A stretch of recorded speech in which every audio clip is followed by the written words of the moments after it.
She didn't slow down, not when her hands started shaking, not when the thin band on her wrist buzzed, sharp, sudden, and her whole body flinched like she'd been struck. She swallowed, sped up, kept cleaning. The Mafia boss watched her from the doorway. He noticed she never stopped moving, not once. And when she finally looked up and saw him, what crossed her face wasn't surprise, it was terror. Someone had turned fear into a system, and it was happening inside his house. Her name was Isolde Quintera. She was 31 years old, originally from a small town south of Puebla, Mexico, and she had been working inside the Voss estate for just over 4 months. She had been hired through an agency, or what had been presented to her as an agency, and placed in the household under the supervision of the head housekeeper, a woman named Prudence Ashford. Isolde had arrived with a single suitcase, a laminated work permit that she kept folded in the zippered pocket of her bag, and a quiet determination to send money home every 2 weeks to her mother, who was caring for Isolde's 7-year-old daughter. She had no car, no friends nearby, no phone plan that allowed international calls longer than 3 minutes. The estate was located 40 minutes outside of the nearest town, at the end of a private road lined with old-growth oaks. It sat on 12 acres of manicured land, surrounded by a stone wall and a security perimeter that Isolde had been told was for the family's privacy. She understood what that meant. She had known from the beginning that the man who owned the house was not a businessman in the way that word was normally used. The cars in the garage, the men who came and went at odd hours with hard faces and careful hands. The way the phones worked, encrypted, rotated, discarded. She had seen enough to understand the broad shape of it, and she had made a decision that many people in her position made. It didn't matter. What mattered was the paycheck. What mattered was the money that left her account every 2 weeks and arrived in her mother's hands 3 days later. And what mattered was her daughter eating 3 meals a day, attending school with new shoes, sleeping in a bed with a real mattress. Everything else, the danger, the secrecy, the vast silence of the house at night, she could absorb. She had been absorbing things her whole life. What she had not anticipated was Prudence. Prudence Ashford was 53, tall, angular, and immaculate. She wore her graying hair pulled back in a tight bun and dressed in pressed black slacks and crisp white blouses that never seemed to wrinkle, no matter the hour. She had been the head housekeeper at the Voss estate for over 6 years, and in that time, she had cultivated an atmosphere of efficiency so complete that most people who visited the house didn't even notice the staff. That was the point. Prudence didn't scream. She didn't curse. And she didn't slam doors or throw things or raise her voice above a moderate instructional tone. She was, by all outward appearances, a professional. But professionalism, Isolde had learned, could be a weapon. It started in the first week. Small things, corrections delivered in front of other staff members, inspections of work that had already been inspected, a clipboard that appeared in Prudence's hand every time Isolde entered a room, as though her very presence required documentation. "You're 3 minutes behind on the east hallway," Prudence would say, without looking up. "Mark it." Isolde didn't know what mark it meant at first. She learned. There was a system. A schedule so granular, it broke the day into 15-minute blocks, each one assigned to a specific task, each task assigned a completion standard, in each standard measured by something. Isolde didn't understand the metric. She only understood the consequence if the block turned red on Prudence's tablet. There was a conversation. And the conversations were never loud, never angry, but they always ended with the same quiet sentence. "We wouldn't want any issues with your documentation, would we?" That was the thread, the invisible wire that Prudence pulled whenever she needed Isolde to bend. It was never a direct threat. It was a suggestion, wrapped in concern, sealed with a smile. "I know how hard it is for people in your situation," Prudence would say. "I'm trying to help you succeed here, but if you can't meet the standards, I have to report it, and reporting goes to the agency. And the agency, well, you know how these things work. Isolde knew how these things worked. One, she didn't argue. She didn't push back. She adjusted. She moved faster, worked longer, slept less. She stopped taking breaks, stopped sitting down during the day, stopped looking out the windows at the grounds because standing still in front of a window might look like she wasn't working. And then, 6 weeks in, the band appeared. Prudence called it a wellness tracker. She presented it during a routine meeting in her office, a small, windowless room off the main laundry corridor that smelled like fabric softener and discipline. The family has invested in a new monitoring system for household staff, Prudence said, laying the device on the desk between them. It was slim, matte gray, about the width of a fitness watch. There was no screen, no buttons, just a smooth, featureless surface with a faint seam where the clasp met the band. It tracks your movement patterns and productivity output, Prudence continued. It helps us ensure that everyone is working efficiently and maintaining their well-being. It also monitors your rest periods to make sure you're getting adequate sleep. She said this with the same even tone she used for everything, as though she were describing a benefits package. You'll wear it at all times, Prudence said, including during sleep. It syncs with my system every 30 minutes, and I review the data each morning. Isolde looked at the band. Something about it felt wrong, not in any way she could articulate, but in the way certain things feel wrong the moment you see them. A locked door that shouldn't be locked, a smiling face that shouldn't be smiling.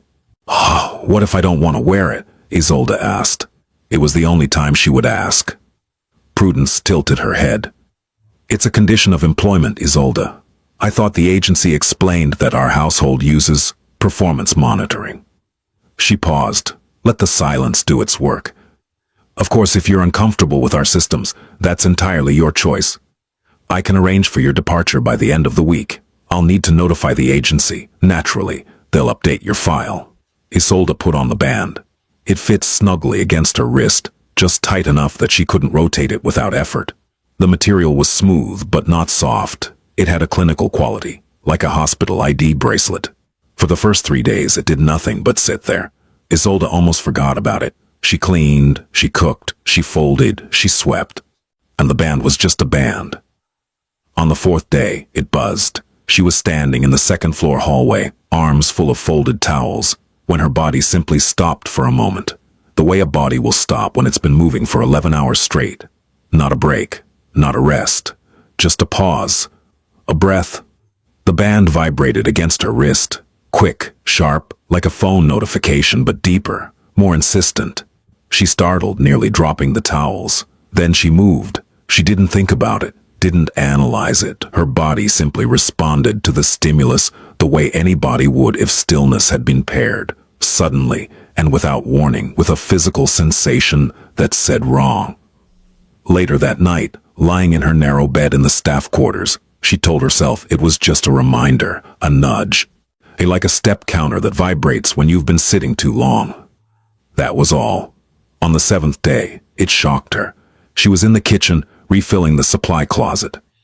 She had stopped to read the label on a cleaning product. 5 seconds, maybe 6.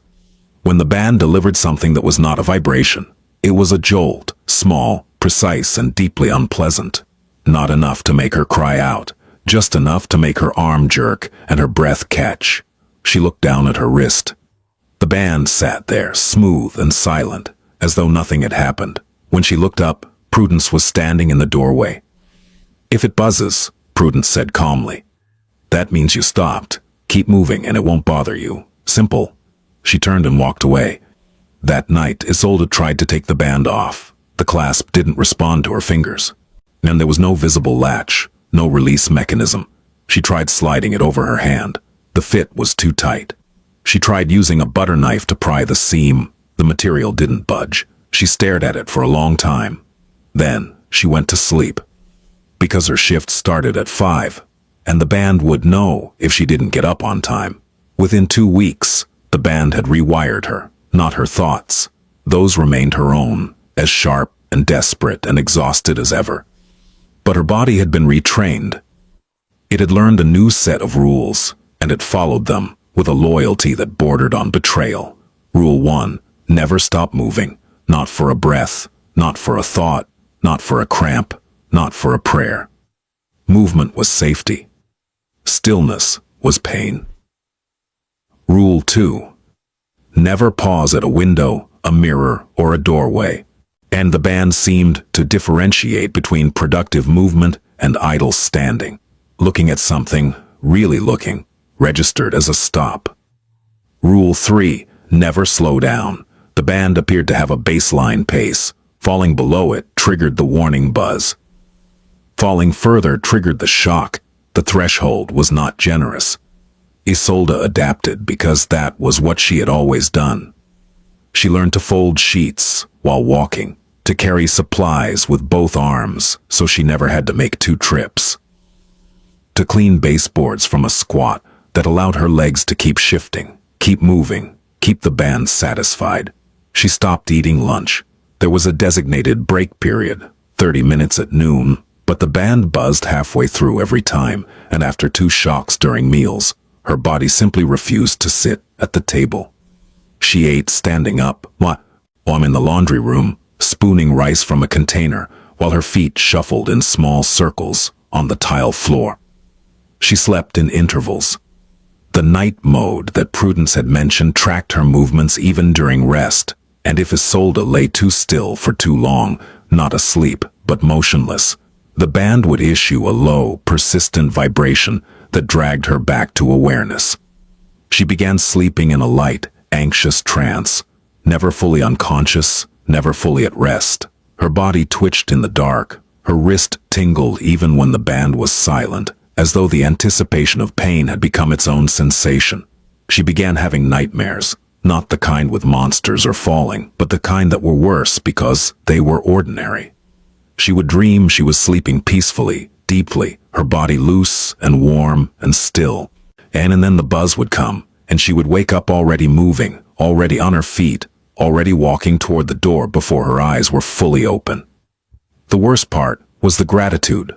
On the days when the shocks didn't come, when she moved fast enough, steadily enough, obediently enough to stay ahead of the system, she felt grateful, actually grateful, as though the absence of punishment was a gift, as though a day without pain was something she had earned, rather than something she was owed.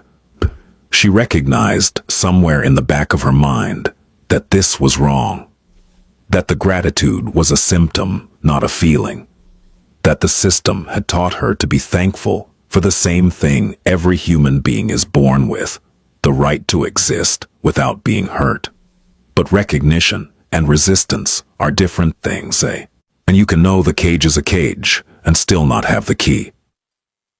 She thought about her daughter constantly, about the phone calls she was allowed to make once a week, 3 minutes each, from the hallway phone where Prudence could hear every word. She had learned to keep those calls light, cheerful, full of the kind of easy lies that parents tell children to protect them from truths they're too young to carry. Mama's fine, mija. Mama's working hard. Mama will send money next week. She never told her daughter about the band. She never told her about the shocks, or the sleeplessness, or the cream she rubbed on her wrist every night in the laundry room while her feet shuffled in their small, desperate circles.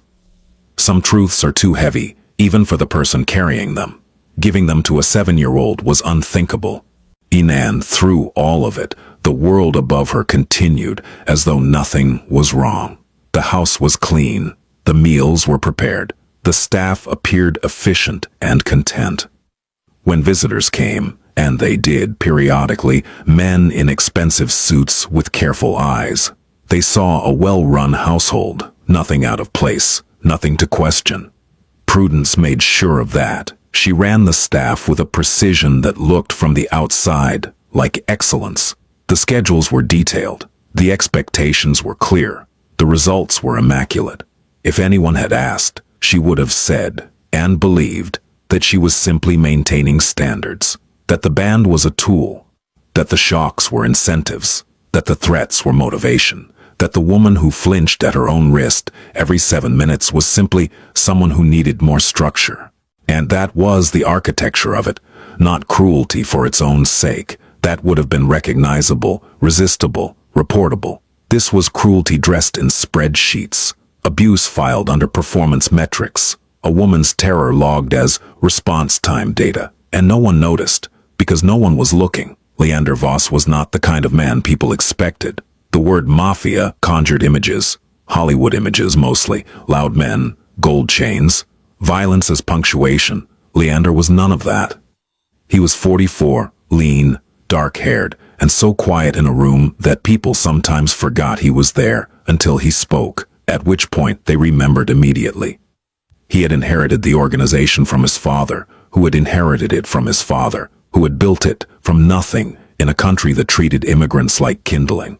And the Voss family operated in logistics, real estate, construction, and several other industries that existed in the gray space between legal and everything else. They were not saints.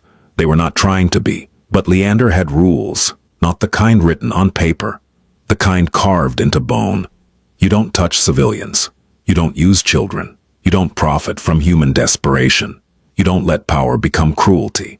And you never, under any circumstances, allow someone under your roof to be abused. That last rule was personal. It came from a memory he never spoke about, a memory involving his mother, a man who was not his father, and a locked room on the second floor of a house in Queens that smelled like cigarettes and fear. He had been 8 years old. He had heard everything. He had been able to do nothing.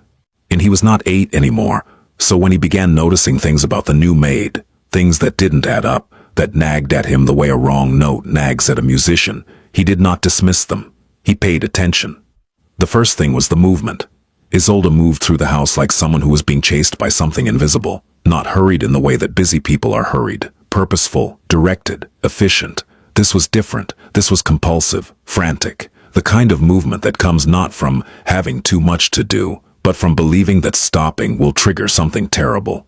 He noticed it in the way she turned corners, fast, always fast, like the hallway behind her might close, in the way she carried stacks of linens that were too heavy for her frame, rather than making 2 trips, and in the way her eyes darted to her wrist every few minutes with an expression that was not checking the time.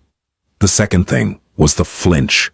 He was walking through the East Wing one afternoon when he heard a faint buzz, barely audible, like a phone on vibrate at the bottom of a bag. He turned the corner and saw Isolde standing near a window. Or rather, she had been standing near a window. In the half-second it took him to appear, she was already moving, already in motion, as though the buzz had injected adrenaline directly into her bloodstream. She hadn't seen him. She hadn't heard him.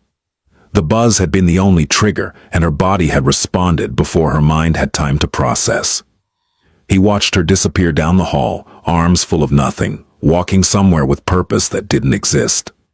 The third thing was the wrist, and he saw it at dinner one evening. Not a formal dinner, just a quiet meal. He took alone in the kitchen because the dining room felt too large for one person. Isolde was clearing plates from the counter, and as she reached for a glass, her sleeve rode up just enough for him to see the skin beneath the band. It was red, not sunburned red, irritated red. The kind of redness that comes from sustained contact with something that shouldn't be there. Chafing, pressure, or something worse. There was a thin line of darker discoloration directly beneath the band, as though the device had been pressing into her skin long enough to leave a mark that went deeper than the surface. She caught him looking and pulled her sleeve down so fast it was like watching someone slam a door. "It's nothing," she said before he'd asked. I didn't say anything," he replied. "It's a wellness tracker. The housekeeper gave it to all of us. It helps with scheduling." She said this in the flat, rehearsed cadence of someone who had practiced the explanation so many times it had become automatic. A verbal reflex, a lie that had been repeated enough to lose its edges. "It monitors my steps and sleep quality," she added. "It's very helpful." She was smiling. The smile didn't reach her eyes. It didn't even reach her cheeks. It sat on her mouth like a mask that had been placed there by someone else. "Does it bother your skin?" he asked. No, sir. You're sure? I'm sure, sir. Thank you.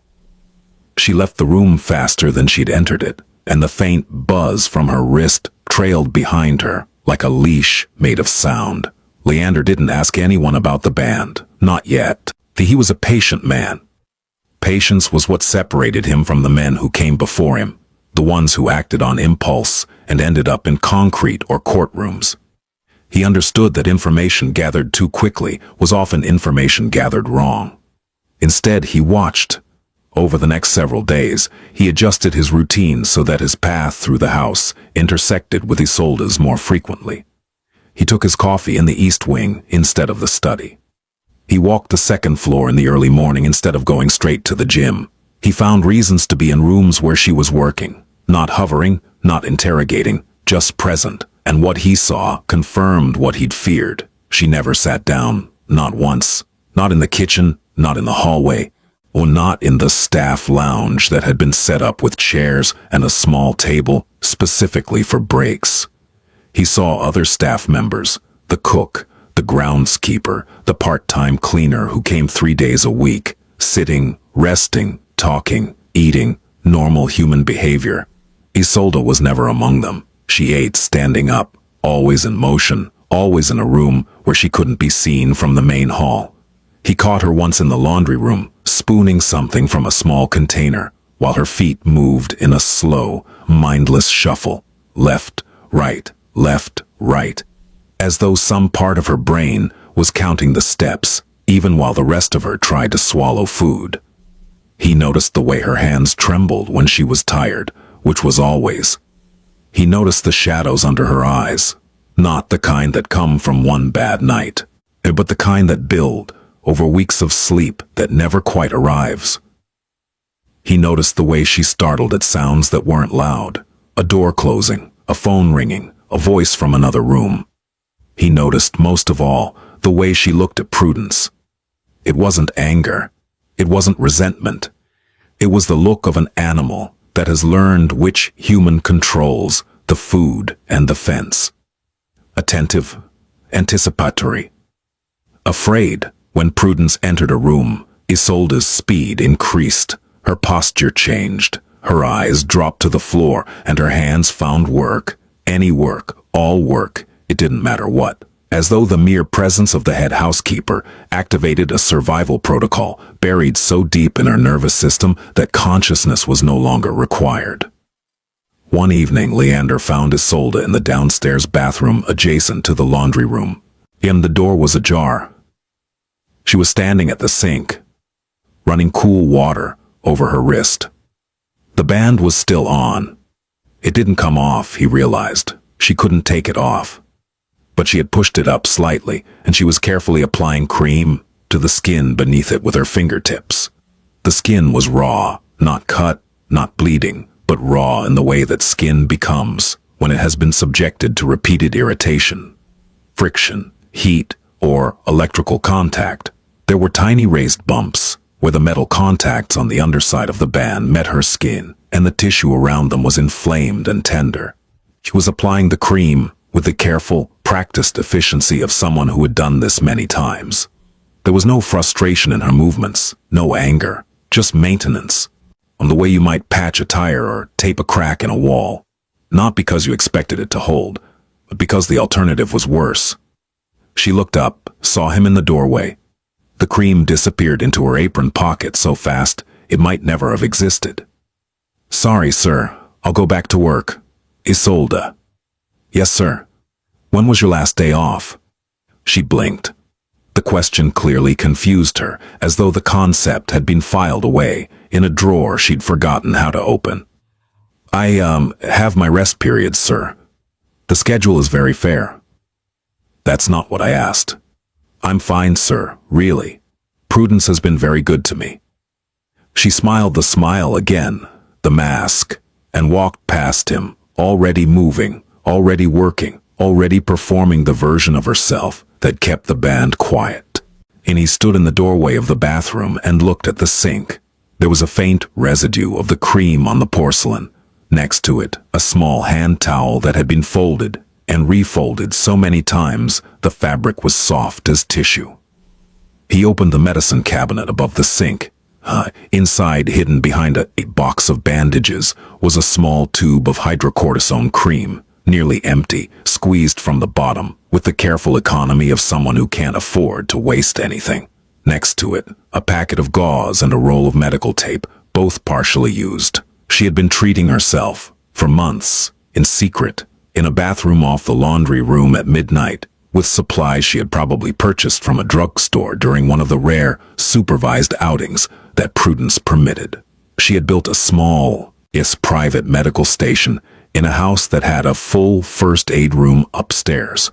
A room she apparently didn't feel safe using, because using it would mean admitting that something was wrong, and admitting that something was wrong would mean facing the woman who had told her that wrong was a word reserved for people with options. Leander closed the cabinet. He thought about the economics of it. A tube of hydrocortisone cream cost $4. The band had taken $3,000. Isolde was spending her stolen wages to treat the injuries caused by the theft. The circularity of it was obscene. The system didn't just hurt her, it made her pay for her own recovery. Leander Voss had seen many things in his life. Bodies, betrayals, men who wept, and men who didn't. And he had seen power used as a scalpel, and power used as a hammer, and power used as a slow, grinding weight that crushed people so gradually they didn't realize they were being destroyed until there was nothing left to destroy.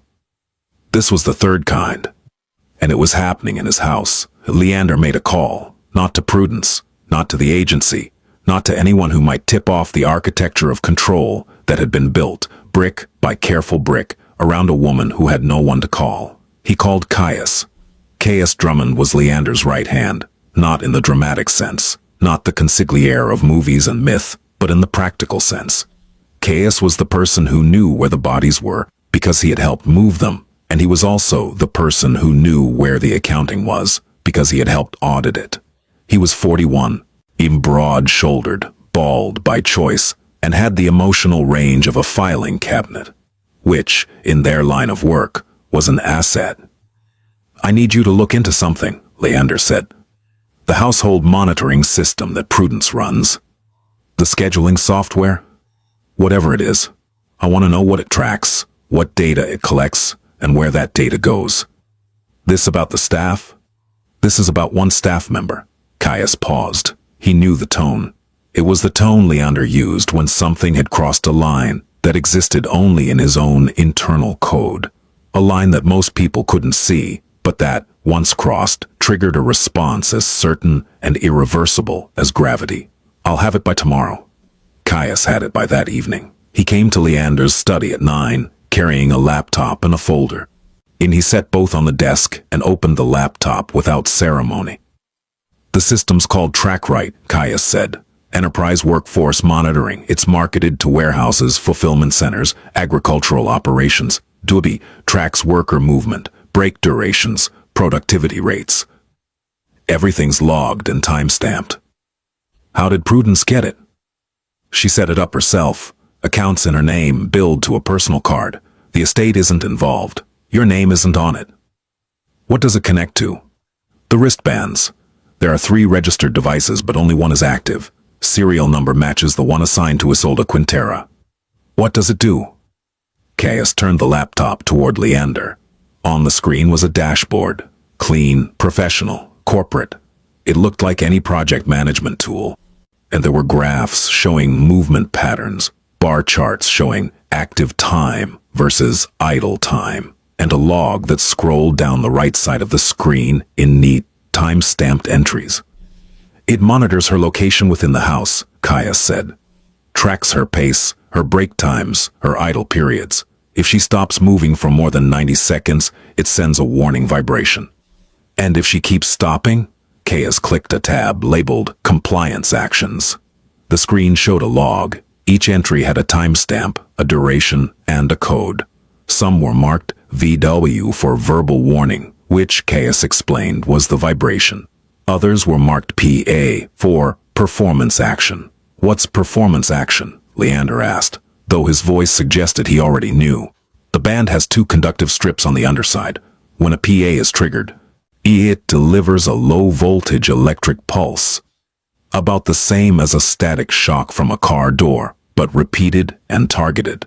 Leander said nothing. It's technically classified as a haptic feedback mechanism in the product documentation, Caius continued. The company that makes it went through 3 lawsuits and rebranded twice. They're based in Delaware. The product's not illegal. There's no law specifically prohibiting it, but it's been banned by 2 state labor boards and flagged by 3 human rights organizations. How often has it shocked her? Caius scrolled through the log. In the last 30 days, there have been 147 vibration warnings and 31 electrical pulses. The pulses cluster in the evening hours, between 9 p.m. and midnight. Night mode, Leander said. Caius looked at him. Thane, you know about that? Not yet. Keep going. Night mode is a setting that increases sensitivity during designated rest periods. The threshold for idle time drops from 90 seconds to 45. The rationale, according to the product manual, is to discourage extended, non-productive rest periods during overnight shifts. She's not on an overnight shift, she's sleeping. The system doesn't differentiate. Leander stared at the screen. The data was clean, organized, professional. It looked like a performance review, not a record of abuse. And that, he understood, was the entire point. The system had been designed, deliberately, carefully, commercially, to make cruelty look like management. What about the threats? Leander asked. Oh, what threats? Prudence has been threatening to report Isolde to immigration. Caius's expression didn't change, but his jaw tightened. Isolde's work permit is legitimate. I verified it when she was hired. She's documented. Her status is current. Prudence told her otherwise. If she did, she lied. Isolde's paperwork is clean. Leander closed the laptop gently. The motion was careful, controlled, the way a man handles something when what he really wants to do is put his fist through it. One more thing, Caius said. He opened the folder and placed a printed spreadsheet on the desk. Prudence has been docking Isolde's pay. Every time a PA is triggered, Prudence deducts $50 from her paycheck. She's logged it as performance adjustment. In the last 4 months, she's taken over $3,000. The room was quiet. She's been stealing from her, Leander said, and using fear to make sure she never asks for it back. Leander stood up. He walked to the window and looked out at the grounds. The lawn was immaculate. The gardens were trimmed. The stone walls stood solid and silent in the dark. His house, his property, his responsibility. A woman had been tortured under his roof. Not with fists, not with weapons, but with a system so clean and so quiet that it had operated for months without anyone noticing.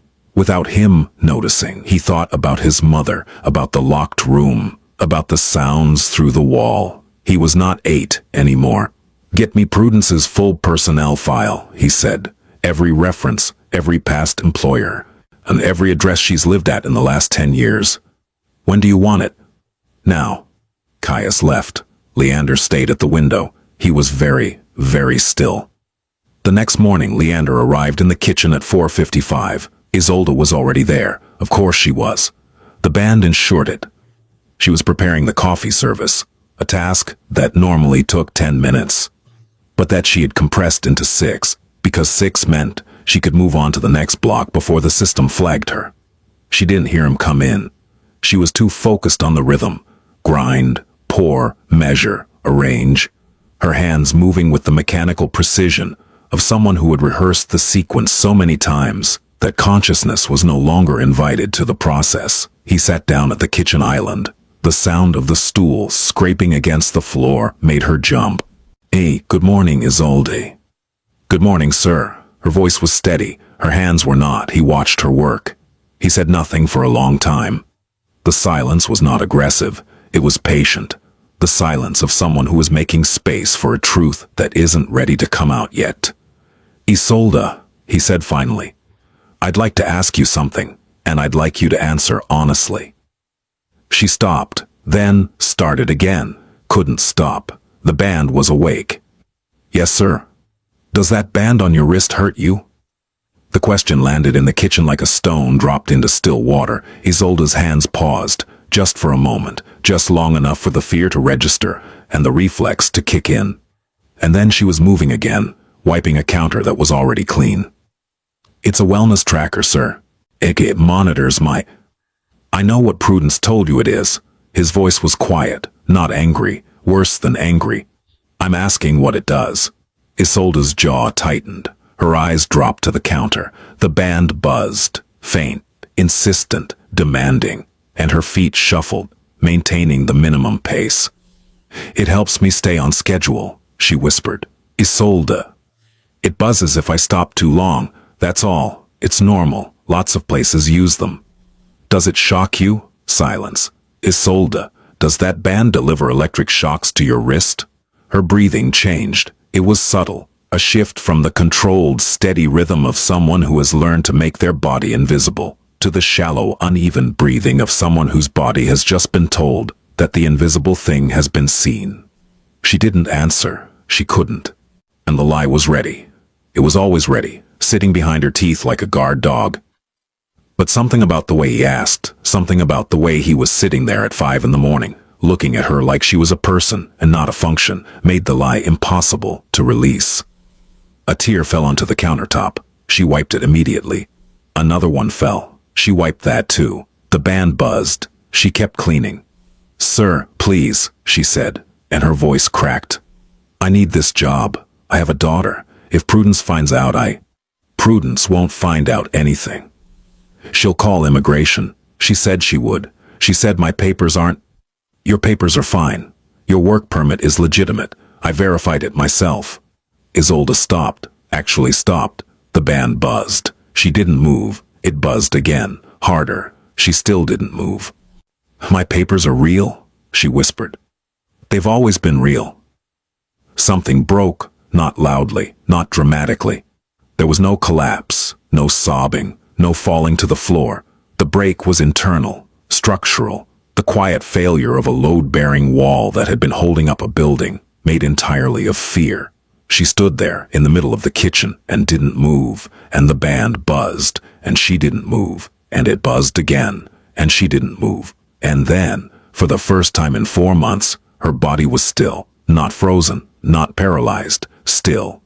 The way a person is still when they've been running for so long that stopping feels like a new kind of breathing. The band delivered a shock. She flinched, but she didn't move. Leander watched the shock register on her face, the quick jerk of pain, on the reflexive clench of her jaw, and something in his expression changed.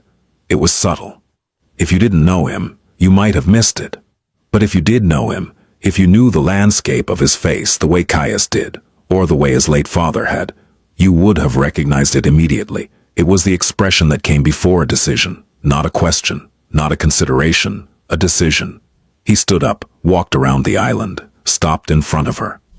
"Give me your hand," he said. She looked at him. The terror was still there. It would be there for a long time. But there was something else now, too. Something thin and fragile and desperate, like a chute breaking through concrete. She held out her wrist. Leander looked at the band, looked at the raw skin beneath it, looked at the small, imprecise burns where the conductive strips had been pressing into her flesh for months. He took her hand gently, more gently than his hands should have been capable of, and examined the clasp.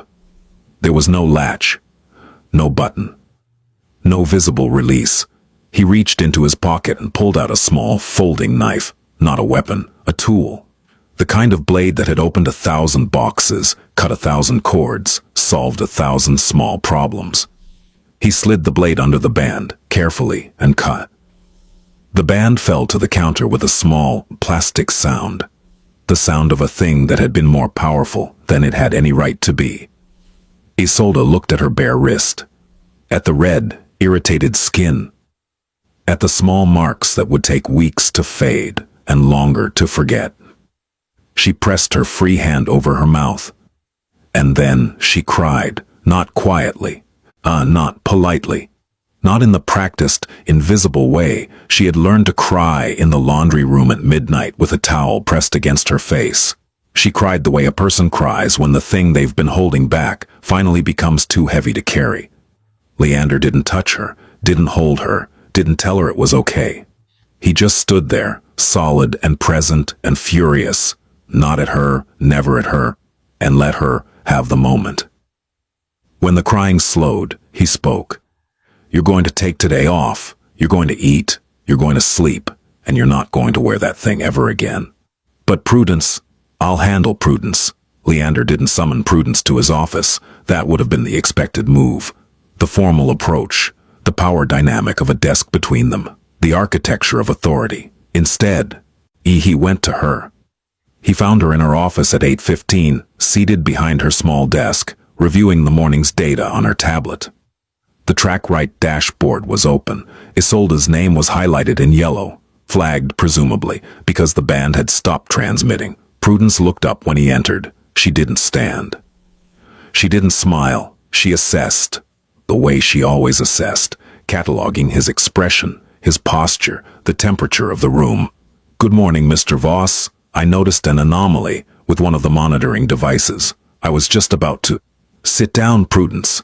She was already sitting, but the instruction reframed the dynamic so completely that she straightened, as though the chair had changed shape beneath her. Leander closed the door. He didn't lock it, or he didn't need to. "I removed the band from Isolde's wrist this morning," he said. "I cut it off."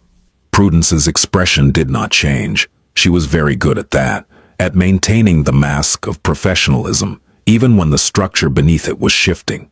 But her hands, resting on the desk, pressed slightly into the surface. "I see," she said. "May I ask why?" "Because it was shocking her." The device provides haptic feedback for it was shocking her, Prudence, electrically, 31 times in the past month, mostly at night, while she was trying to sleep. The night mode parameters were set within the manufacturer's recommended. You increased the sensitivity during sleeping hours so that normal rest would trigger a punishment response. You turned a human being's sleep into a violation. Prudence opened her mouth, closed it.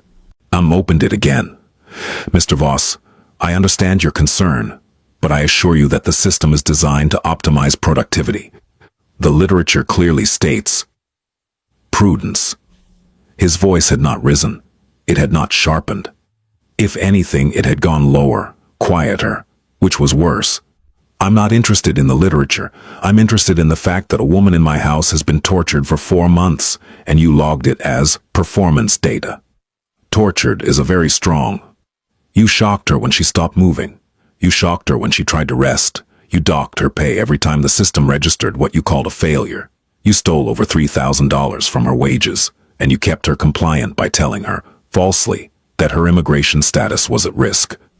Prudence's face went through a series of rapid adjustments. Surprise, calculation, indignation.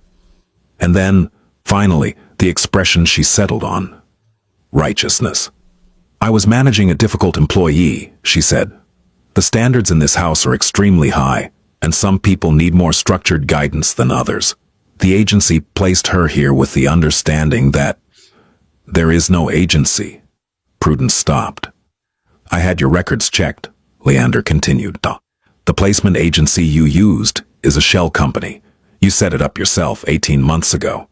You've been recruiting workers directly, specifically immigrants, specifically women, specifically people who are isolated and vulnerable, and placing them in positions where you control their housing, their pay, their schedules, and their ability to leave." The color left Prudence's face, not all at once. It drained slowly, unlike water from a cracked vessel. "Isolde isn't the first, is she?" Silence. Before her, there was a woman named Yaretsi Solorzano. She lasted 2 months before she quit, or before you made the conditions unbearable enough that she believed quitting was her only option. Before Yolanda, there was Nayeli Tlapaltotl. She lasted 6 weeks. Before Maria. Those women were underperformers, Prudence said.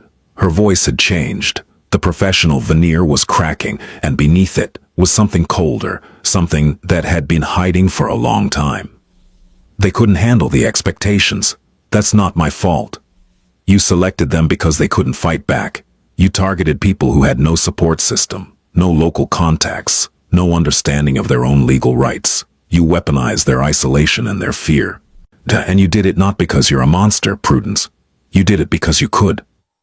She stared at him. Something shifted behind her eyes. Not remorse, not guilt, but the sudden, sickening awareness of someone who has been operating behind a curtain for years and has just realized the curtain is gone. "What are you going to do?" she asked. Leander looked at her for a long time. "You're going to leave this property today," he said. "You will take nothing that doesn't belong to you. You will not contact Isolde. You will not contact any former employee. You will not contact any agency, real or fictional.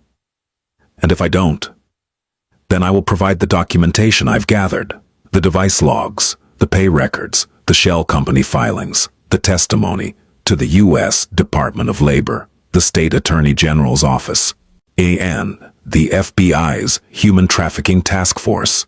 The word trafficking hit the room like a thrown stone. "That's not," Prudence started. "Forced labor, wage theft, coercive control through fraud and intimidation, exploitation of an individual's immigration fears for economic gain." Leander recited the terms calmly, as though reading from a list. "I've been advised that these charges would qualify under federal trafficking statutes. You might want to verify that with your own counsel." Prudence stood up. Her hands were shaking now, a detail that Leander registered with something that wasn't satisfaction, but wasn't far from it. "You can't do this," she said. "I've been here 6 years. 6 years I've kept this house running. You don't know what it takes to. I know exactly what it takes. And I know what you took from the people who did the actual work." She took a step toward him. Not threatening, desperate. The desperation of someone who has been in control for so long that the loss of it feels like a physical injury. "I built something here," she said. "This house was chaos before me. The staff were lazy, unreliable, undisciplined. I created a system that... You created a system that hurt people, Prudence. That's all you created. That's not fair." "Fair." He said the word as though he was tasting it, finding it bitter. "You want to talk about fair?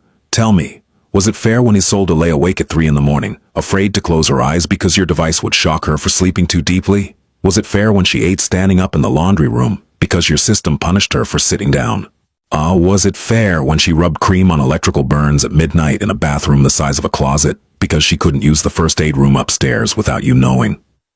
Each question landed like a strike. Not loud.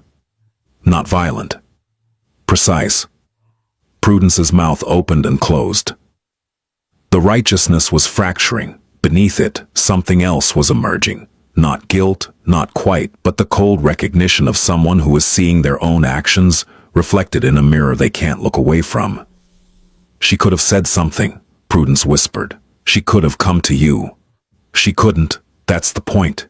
You made sure she couldn't. You took every exit and locked it. That's not management, Prudence. That's a cage." The room was quiet. "You have 2 options," Leander said. "You have 2 options," Leander said. "You leave today, in quietly, with your belongings and nothing else, or I hand everything I have to federal investigators, and you leave in a very different way." He paused. "Let the weight of it settle." "One more thing," he said. "The $3,000 you stole from Isolde. It will be returned to her account by the end of the day. From your account. Caius will provide you with the transfer details." He walked to the door. "You have 2 hours." He left. Prudence Ashford left the Voss estate at 10:23 that morning. She walked out the front door, carrying a single bag. The same kind of single bag that Isolde had arrived with, though Prudence's contained considerably more expensive contents. Caius stood by the door, not blocking it, not threatening, just present. A witness, a wall. She didn't look back. A car was waiting at the end of the drive, a black sedan with tinted windows, and a driver who would take her to a hotel downtown, where a room had been booked for 1 night. After that, she was on her own. The system was dismantled that same day. Caius personally oversaw the process. The TrackRight account was deleted. The data was downloaded first. Caius kept copies of everything, always. But the live dashboard, the monitoring protocols, the night mode settings, the compliance logs, all of it was wiped. The band itself, the small, gray device that had controlled a woman's body for 4 months, was placed in a clear plastic bag and locked in the estate's security safe. Evidence, in case it was ever needed. The household staff were assembled in the main kitchen at noon. There were 5 of them, including Isolde. Leander addressed them personally, which was unusual. He typically left household matters to the housekeeper, for obvious reasons. He told them that Prudence had been terminated. He told them that the monitoring system had been deactivated.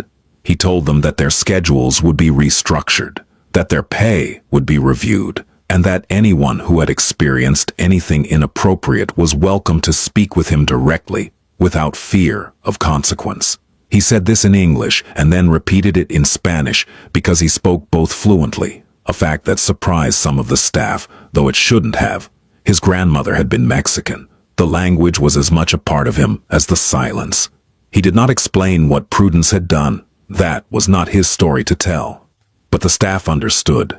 They had eyes, they had ears, and they had noticed things about Isolde that they had filed away under "not my business," because in a house like this, minding your own business was a survival skill. He thanked them. They went back to work. But the air in the house was different, lighter somehow, as though a pressure system that no one had consciously registered had finally broken. Isolde was not at the meeting. Leander had told her to rest, and for the first time in months, she had done so. She slept until 2 in the afternoon. Real sleep. Deep sleep. The kind of sleep that comes when the body finally believes it won't be punished for surrendering. When she woke, the band was gone. Not just from her wrist, from her room, from the house, from the world she could see. She lay in bed for a long time, not because she was tired, because she could. When the money was returned, $3,250 appeared in Isolde's account by 4 p.m., transferred from Prudence's personal funds, as instructed. Caius confirmed the transaction and printed a receipt, which he delivered to Isolde in an envelope with no label. She opened it, looked at the number, and sat down. She sat down. In a chair. Without moving. Without shuffling. Without glancing at her wrist to check if something was about to hurt her. She just sat. And the chair held her. And the room was quiet, and nothing buzzed, and nothing shocked, and nothing happened except the slow, impossible return of a sensation she had almost forgotten. Safety. Not the kind that's promised. The kind that's felt. In the bones. In the breath. In the strange, a disorienting stillness of a body that is finally being told. You can stop now. Recovery is not a straight line. It's not even a line. It's more like weather, unpredictable, layered, full of false starts, and sudden storms, and moments of clarity so sharp they feel like pain. For the first week, Isolde's body didn't trust the new rules. She still woke at 5, still moved through the house with a speed that was too fast for someone who wasn't being monitored, still flinched at her bare wrist when she changed positions, as though the ghost of the band was still there, still buzzing, still demanding. She would catch herself, mid-step, mid-task, mid-breath, and force herself to slow down. It felt unnatural, dangerous, like walking on a tightrope without a net, except the net had been the thing trying to kill her. And she still ate standing up. Not because she had to, but because her body had forgotten how to eat while sitting. The chair felt wrong. Too still, too passive, too much like the kind of rest that used to be punished. She had to retrain herself, the way a person retrains a hand after a fracture. Slowly, deliberately, with the patience of someone who understands that healing is not the same as forgetting. Leander noticed. Of course he noticed. He noticed everything, but he didn't push, didn't hover, didn't try to fix her with words or gestures, or the kind of well-meaning attention that can, for someone who's been controlled, feel like a different kind of surveillance. He gave her space. Real space. The kind that isn't just distance, but permission. He told her she could take as many days off as she needed. She took one. Then she came back to work, because work was the one thing that had always been hers. The one thing that existed before prudence, before the band, before the fear. She didn't want to lose it. She wanted to reclaim it. But the work was different now. She moved at her own pace. She took breaks. Real breaks. Sitting down, drinking water, looking out the window at the grounds without the terror of being measured for it. She ate lunch in the kitchen with the other staff, slowly at first. Then, with more ease, her body gradually accepting that the chair was safe, that stillness was allowed, that the absence of pain was not a trap. She called her daughter on a new phone that had appeared on her bedside table one morning, or prepaid. Unlimited international minutes, no note attached. She didn't need one. And the first call lasted 45 minutes. She cried for most of it. Her daughter told her about school, about a boy who pulled her hair, about a dog the neighbors had adopted, about a drawing she had made of a house with a big garden and a tall woman standing in it. "That's you, Mama." Isolde laughed, the sound surprising her, as though she'd forgotten it was something her body could produce.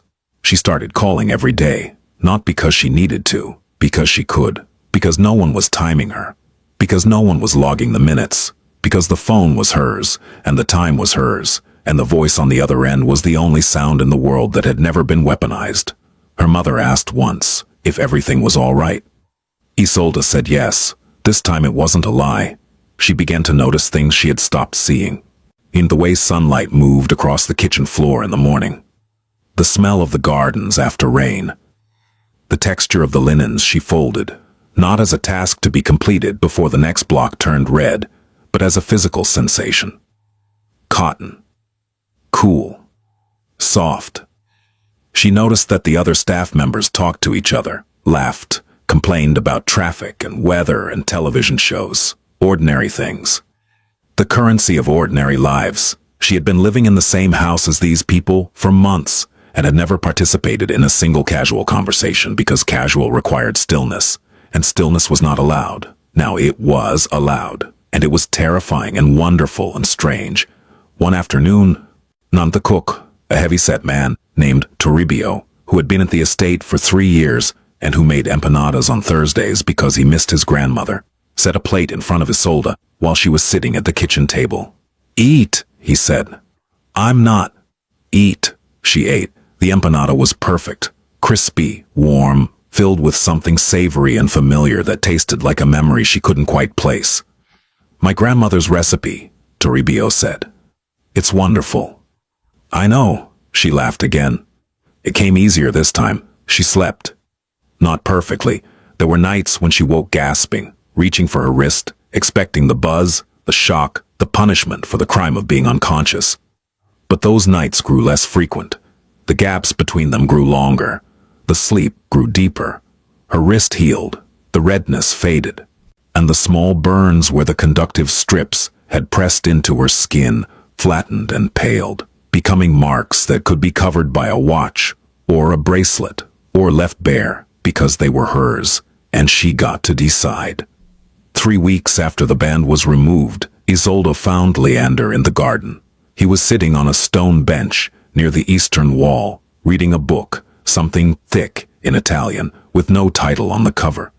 The sun was low and warm, and the grounds were quiet in the way that expensive properties are quiet. Carefully, deliberately, expensively, she stood a few feet away, unsure of protocol. He looked up. "Sit down," he said. It was an invitation, not an instruction. She could feel the difference now. She sat for a while. Neither of them spoke. The garden smelled like cut grass and rosemary. A bird was doing something complicated in the hedge. "I wanted to say thank you," she said finally. "You don't need to thank me." "I know, but I want to." He closed the book. Looked at her. His expression was not warm, exactly. Leander Voss was not a warm man, in the way that word is usually meant. But there was something in his face that she had come to recognize. A steadiness, a solidity, the quality of a person who had decided something and would not be moved from it. "Can I ask you something?" she said. "Yes." "Why did you notice?" He was quiet for a moment. The bird in the hedge finished its complicated business and flew away. "Because I know what it looks like," he said, "when someone is too afraid to be still." She didn't ask what he meant. She didn't need to. And some understandings don't require explanation. They exist in the shared language of people who have known what it's like to live inside someone else's rules. "Can I tell you something?" she said. "Of course." The worst part wasn't the shocks. The worst part was that I started to believe I deserved them. That I was slow. That I was lazy. That the band was right and I was wrong, and the only way to be good enough was to never stop. She looked at her wrist. The marks had faded to thin, pale lines, barely visible unless you knew where to look. "She turned my body against me," Isolde said. "She made me afraid of my own stillness. Like my body was the enemy, and the only way to be safe was to keep punishing it." Leander didn't respond right away. When he did, his voice was quieter than she'd ever heard it. "That's what control does," he said. "It doesn't just take your choices. It makes you forget you ever had them." They sat in the garden for 20 more minutes. Isolde didn't say anything else. She didn't need to. She was sitting, in a garden, with her bare wrist resting on her knee. And nothing buzzed. And nothing shocked. And the only sound was the wind in the trees and the distant hum of a house that was finally, quietly, safe. Months later, Leander would receive a letter from the Department of Labor confirming that an investigation had been opened into Prudence Ashford's activities. The letter was formal, bureaucratic, and bloodless, the kind of document that reduces a woman's suffering to case numbers and statute citations. Caius had provided them with everything: the device logs, the pay records, on the shell company paperwork, the testimony of 3 former employees who had been found, contacted, and assured, in their own languages, by people who understood their fear, that speaking up would not destroy them. Prudence would face charges, not the dramatic kind, not the cinematic perp walk, not the headlines, the quiet kind, the kind that grinds slowly through a system that is, for all its flaws, occasionally capable of recognizing that what happened in that house was not management. It was not discipline. It was not performance optimization. It was a woman, alone, being punished for being still, and a man who noticed, and a band that was finally, permanently silent. Isolde stayed at the estate, not because she had nowhere else to go. Leander had made it clear that she could leave whenever she wanted, in that he would help her relocate, help her find housing, help her with whatever she needed. He offered it plainly, without conditions, without the kind of generosity that expects a receipt. She stayed because the house had become something different, not just a workplace, not a cage, a place where she could be still, where she could sit in a chair and eat a meal and look out a window and feel the absolute, radical luxury of not being watched. She brought her daughter to visit in the fall. A small girl with dark hair and bright eyes who ran through the gardens like they had been built specifically for running, who laughed at the fountain and chased a cat and fell asleep in her mother's arms on the bench by the eastern wall. Isolde held her daughter and did not move. She sat in the garden in the late afternoon sun, one with her child's weight warm against her chest and her bare wrist resting on the arm of the bench, and she was still, not from exhaustion, not from fear, not from the learned helplessness of a body that has been conditioned to associate rest with punishment. She was still because she chose to be, because her body, after everything, had finally learned the most difficult lesson of all. That stillness is not a crime. That rest is not a weakness. That the absence of pain is not a trap.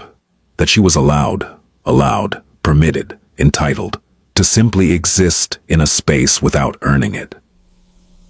The sun moved across the garden. The shadows lengthened. The house stood quiet and solid behind them, and somewhere, in a locked safe, in a room that no one entered, a small gray band sat in silence, powered down, disconnected, finished, just a thing. Just a piece of plastic and metal that had once been more powerful than a gun. Now it was nothing, and the woman it had tried to break was sitting in a garden, holding her daughter, breathing, just breathing, and that was enough.